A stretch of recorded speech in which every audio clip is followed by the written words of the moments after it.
Saudi അറേബ്യയിൽ നിർണായക മാറ്റം. മന്ത്രിസഭ പുനഃസംഘടിപ്പിച്ച് സൽമാൻ രാജാവിന്റെ സുപ്രധാന ഉത്തരവ്. നിലവിലെ മന്ത്രിസഭയിലെ അംഗങ്ങൾ തുടരും. സൗദി അറേബ്യയിൽ നിർണായക മാറ്റം. മന്ത്രിസഭ പുനഃസംഘടിപ്പിച്ച് സൽമാൻ രാജാവിന്റെ സുപ്രധാന ഉത്തരവ്. അതെ, സൗദി അറേബ്യയിൽ മന്ത്രിസഭ പുനഃസംഘടിപ്പിച്ചു. പ്രമുഖ സ്ഥാപനങ്ങളുടെ തലപ്പത്ത് നിർണായക മാറ്റങ്ങളാണ് വരുത്തിയത്.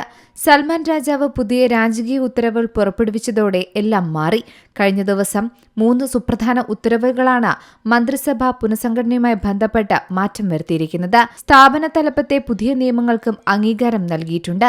കിരീടാവകാശിയും പ്രധാനമന്ത്രിയുമായ Mohammed bin Salman bin Abdul അസീസിന്റെ അധ്യക്ഷതയിൽ മന്ത്രിസഭ പുനഃസംഘടിപ്പിക്കുന്നതാണ് ഒന്നാമത്തെ ഉത്തരവ്. മറ്റേത് നിലവിലെ എല്ലാ മന്ത്രിസഭാംഗങ്ങളും അതത് പദവികളിൽ തുടരുമെന്നും ഉത്തരവിൽ പറയുന്നു.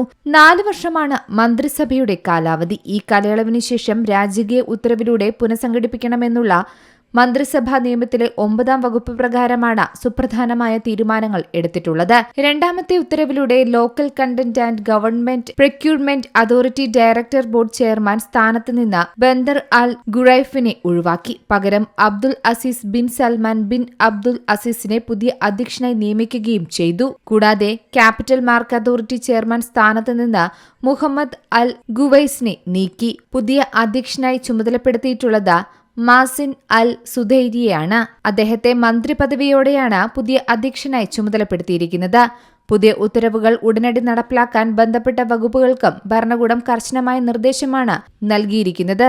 ഭരണനിർവഹണ മികവ് വർദ്ധിപ്പിക്കുക, സാമ്പത്തിക റെഗുലേറ്ററി മേഖലകളുടെ സുസ്ഥിര വികസനം കൃത്യമായി നടപ്പിലാക്കുകയും ഉറപ്പാക്കുകയും ചെയ്യുക, സ്ഥാപനപരമായ പരിഷ്കരണങ്ങൾക്കും വികസന ലക്ഷ്യങ്ങൾക്കും കരുത്തു പകരുക എന്നീ ലക്ഷ്യങ്ങളോടെ ഉത്തരവുകൾ ഉടനടി നടപ്പിലാക്കാൻ ബന്ധപ്പെട്ട വകുപ്പുകൾക്ക് അധികൃതർ നിർദ്ദേശം നൽകുകയും ചെയ്തു. News desk Zee Malayalam news.